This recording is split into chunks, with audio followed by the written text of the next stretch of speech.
एक महिला भक्त वृंदावन से बिहारी जी लेकर अपने घर आई और तभी बाहर से गोलू घर के अंदर आया और माँ से पूछता है कि माँ, यह कौन है?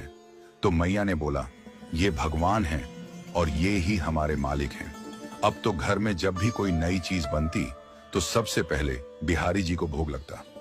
पहले यह सब चीजें गोलू को सबसे पहले मिलती थीं। इससे गोलू बहुत छिड़ने लगा और मन ही मन ठाकुर जी को कोसने लगा।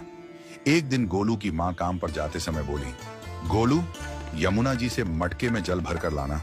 जब गोलू पानी भरने के लिए जाने लगा तो जाते जाते बिहारी जी को कहने लगा, खाने के लिए तो सबसे पहले तैयार रहते हो, लेकिन काम तो मुझे ही करना पड़ता है।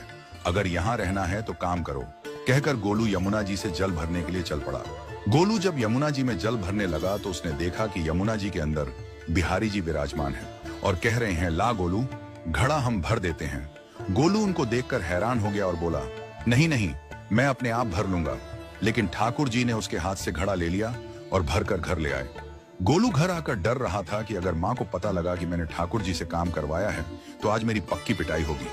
माँ ने घर आकर बिहारी जी को गीले कपड़ों में देखा तो एकदम से हैरान हो गई और कहने लगी कि गोलू, ये जरूर तेरी शरारत है, जरूर तूने ही इन पर जल डाला है। गोलू ने अपनी माँ को समझाने का बहुत प्रयास किया, लेकिन माँ ने उसको डांट कर चुप करा दिया और ठाकुर जी के भीगे हुए वस्त्रों को बदलने लगी।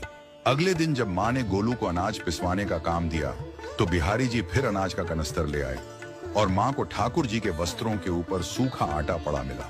तो माँ ने फिर गोलू को डांटा कि तुझे पता नहीं कि ये हमारे भगवान हैं और तू भगवान के साथ शरारत करता है। आज तूने फिर इनके ऊपर आटा फेंका है।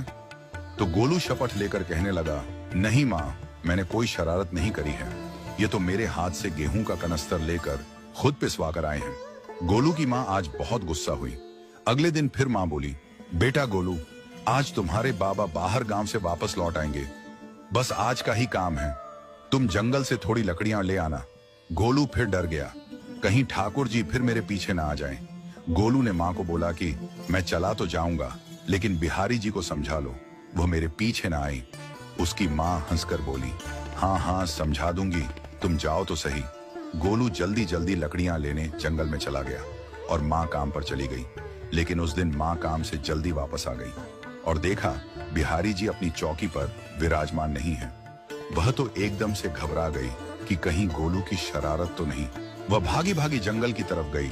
तभी उसने देखा कि गोलू के साथ एक इंसान लकड़ियों को लेकर घर आ रहा है। गोलू की माँ यह देखकर हैरान हो गई कि यह तो बिहारी जी हैं। ये क्या हमारे भगवान हमारा काम कर रहे हैं? इसका अर्थ गोलू ठीक कह रहा था। वह जल्दी जल्दी